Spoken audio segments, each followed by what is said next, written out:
Oh, yes, I am a medical oncologist. I've been working for many years, 4 decades in medical oncology, especially in GI cancers. Pancreatic cancer is the one I have in mind always because it's a hard bone to row. It's quite difficult to treat this kind of patient.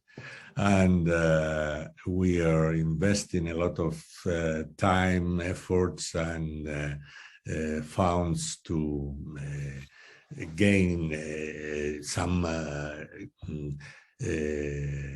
room for the patients within this disease. I am a medical oncologist based in an academic hospital, and I'm also professor at the University of Alcalá.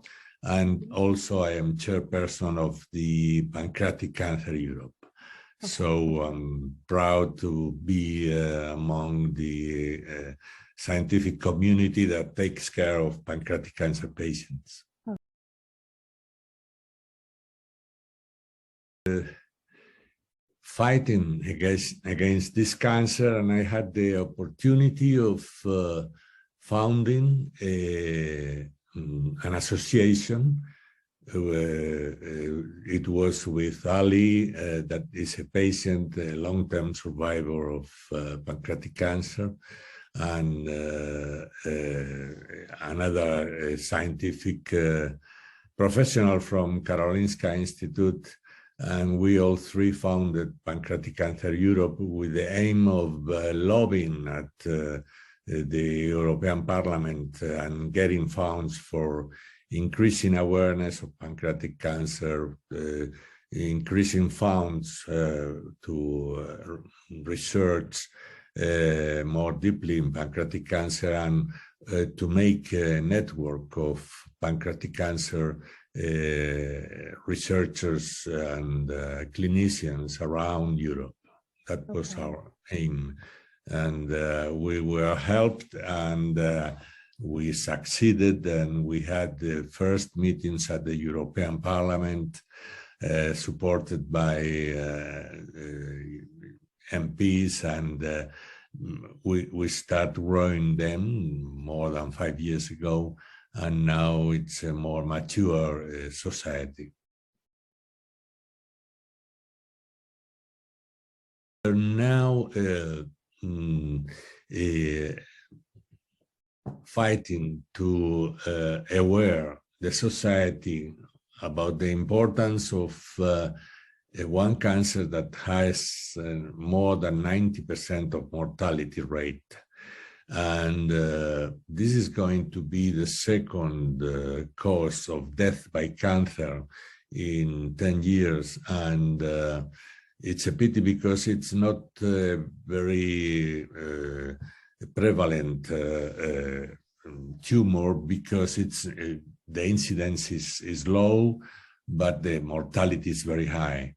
And the funds that the European Union or the countries are giving for pancreatic cancer research are not enough.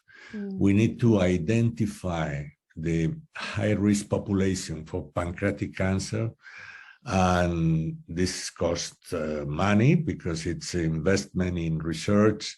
And after that, we need to develop a test that is reliable with very low false positives, and it's sensitive and also cheap.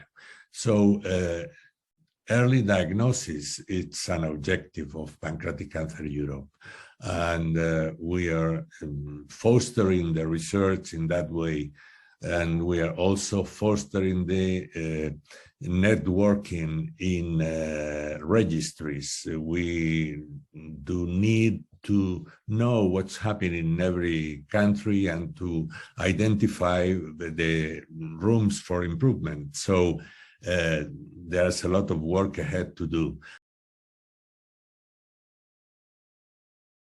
Priorities is to increase the survival of our patients, and this is based on awareness of the society and also of the general practitioners that are the first ones contacted by the patients. And after that, to develop a screening program for this high-risk population. Both of them has to be developed. And on top of that, I would say that parallelly, the networking of registries in Europe will give us an idea of rooms for improvement in everywhere, and to know also the Achilles tendon of pancreatic cancer, because there are many kinds of pancreatic cancer. Some of them are more aggressive, and people only survive 3 to 6 months. Others are not so aggressive, and the patients survive for 3 to 4 years. So we are treating all of them exactly alike, and we are not right. And we would like to personalize treatment in pancreatic cancer. So the molecular field of pancreatic cancer has to be known in its different kinds of subtypes. Also, the epigenetics of pancreatic cancer, which are the influence of the things that surround the patients with pancreatic cancer and influences these patients. And also, recently our group had a publication in a good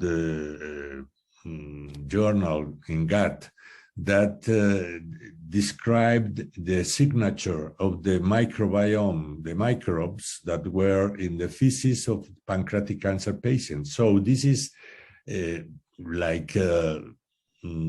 the first time that we know how it looks, and we could use that as an early diagnosis for the patients that are asymptomatic.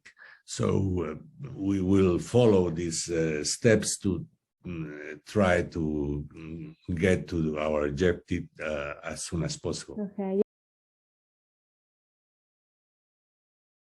Well, my final remarks are that we need the support of the society to increase funds for pancreatic cancer, not only official funds, the donations from private persons or private foundations are very welcome. And also, we need the personal support of the families and the patients that are suffering from this disease, because we can give visibility to the society of this problem, this huge problem that we have to solve. And that's what I would like to transmit to the society.